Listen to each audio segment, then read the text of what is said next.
You might get hit with a left hook, but if your trainer trains you to defend yourself the right way, you'll be able to see it coming, be able to avoid it. So, empowerment. We're going to take the last 11 minutes before we open it up for questions to touch on the last question, which is trauma, on trauma and mental illness. The first part of it is obvious, given the whole discussion we've had, is gang life and or exposure to urban life trauma-inducing. If so, what are some of the mental health issues that we can expect to see as a result of short and long-term exposure? And I would even add to that, what are the residual effects of those who are not directly involved, but live amongst those who are?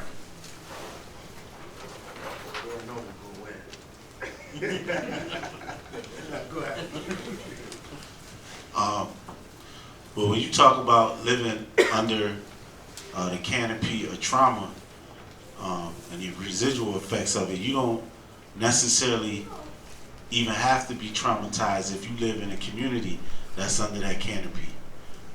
For example, if you're living, say, in an affluent neighborhood, if someone just reached into their waistband and pulled a pistol out and shot in the air, those gunshots are going to alter the social climate of that particular neighborhood.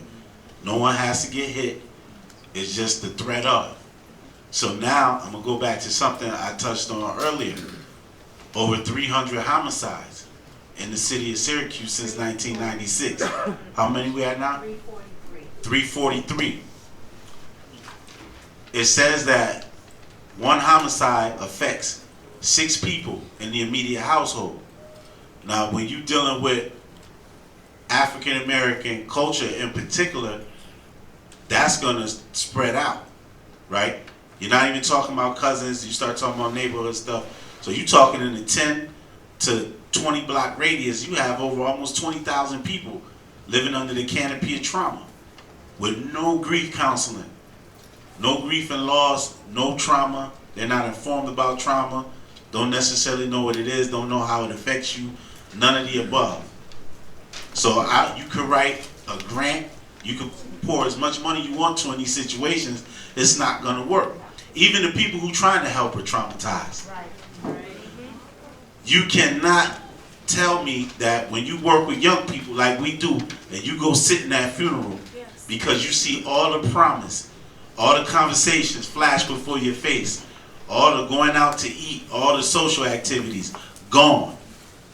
And we don't even have nothing set up for workers to talk about the trauma that they experience. So everybody under that canopy is being affected, right? From the top to the bottom. And overexposure for children, in the long run, they become desensitized. That's why we talked about they run to gunshots and not away from them. Because that's showing you that they're desensitized to the violence, which makes it easy to participate in it, right? People become violent, then you become it to survive. They click in the survival mode, thinking gets put in reverse, abnormal thinking, like Terrence talked about, and now you got a cauldron for disaster, because everybody's hypersensitive. Don't look at me the wrong way. Don't step on my shoe.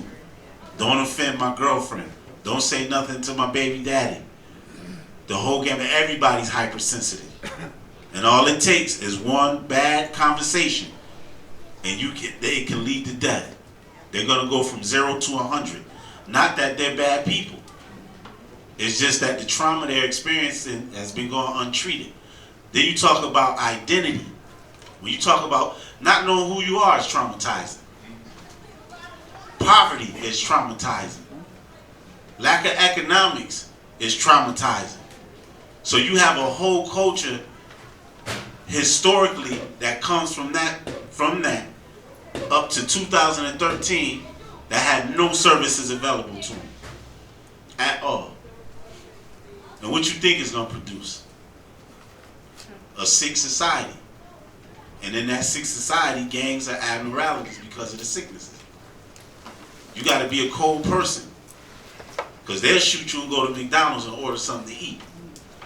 And we know that's not normal, so to speak. They done checked out of this reality, right? And they'll suck you in to their reality if you offend them.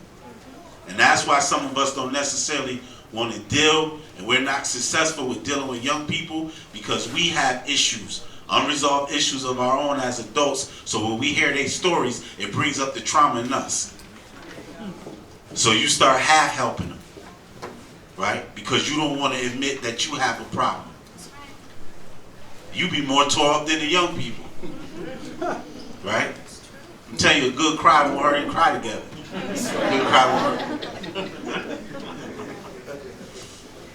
Then I'll come along and sell you the tissues. There you go. Now we have economics. So, I teach martial arts for a living, and the word martial means military. So we have something that we call martial etiquette, you know, martial virtue. So we all know what virtue means, you know. Virtuous people, you know, we know what virtue is. That's a good thing. But we attach the adjective martial to it. So what does martial virtue look like?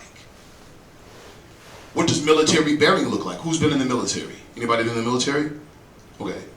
There's something called military bearing, right? We have people that come to my martial arts school or other martial arts school and say, why do you guys do all this bowing? And why do you do all this saluting? And why do you do all this? And why do you call him that? And why is that? Well, I say, well, it's the same reason why you have a lot of saluting and all this other stuff in the military. It's called military bearing. But why? You know why?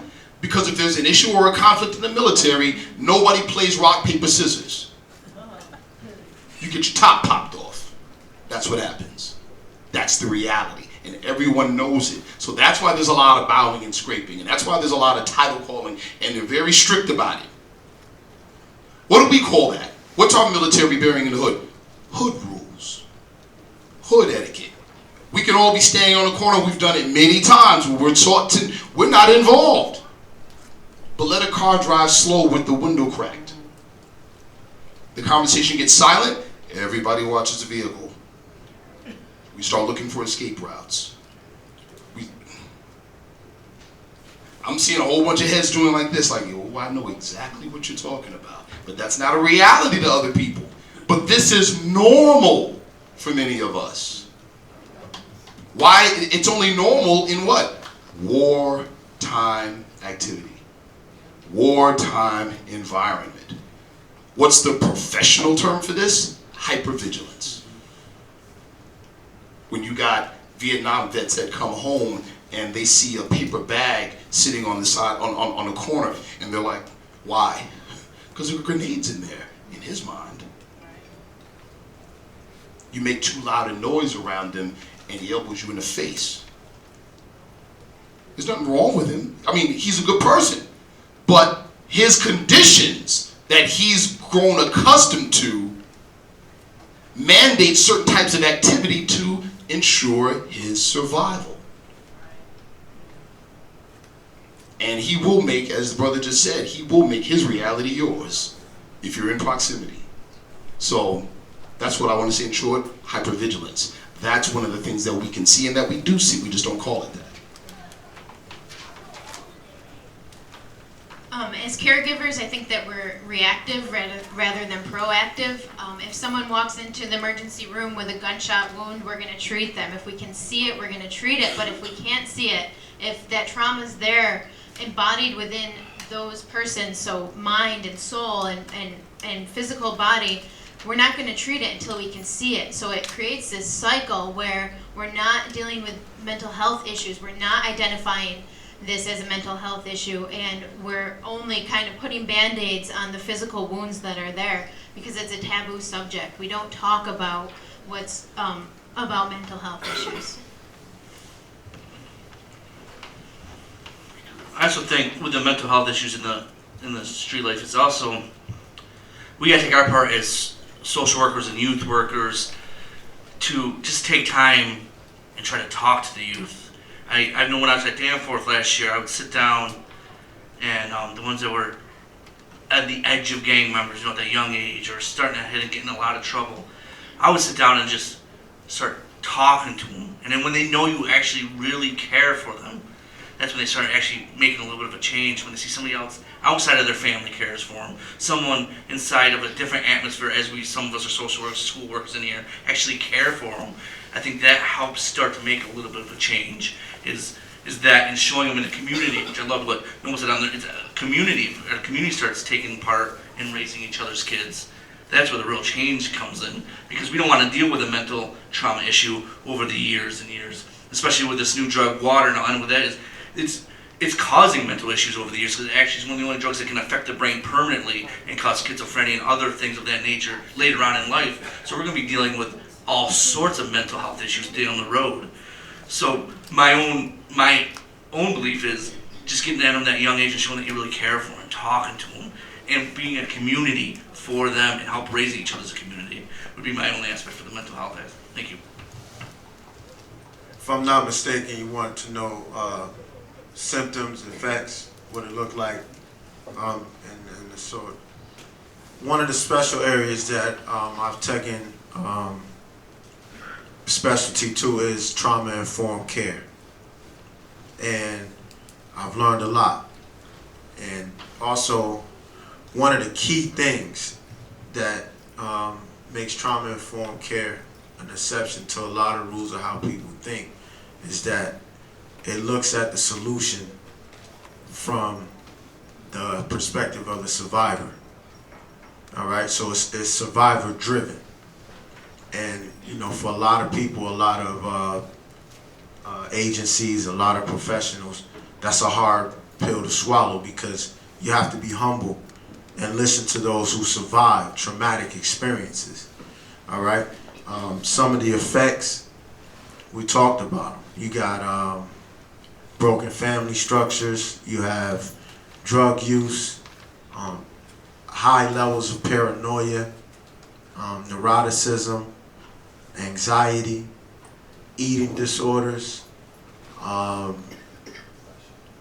you name it. You know, a lot of that are some of the effects, you know, and then the symptoms are pretty much the same. But one thing that people forget to touch on is historical.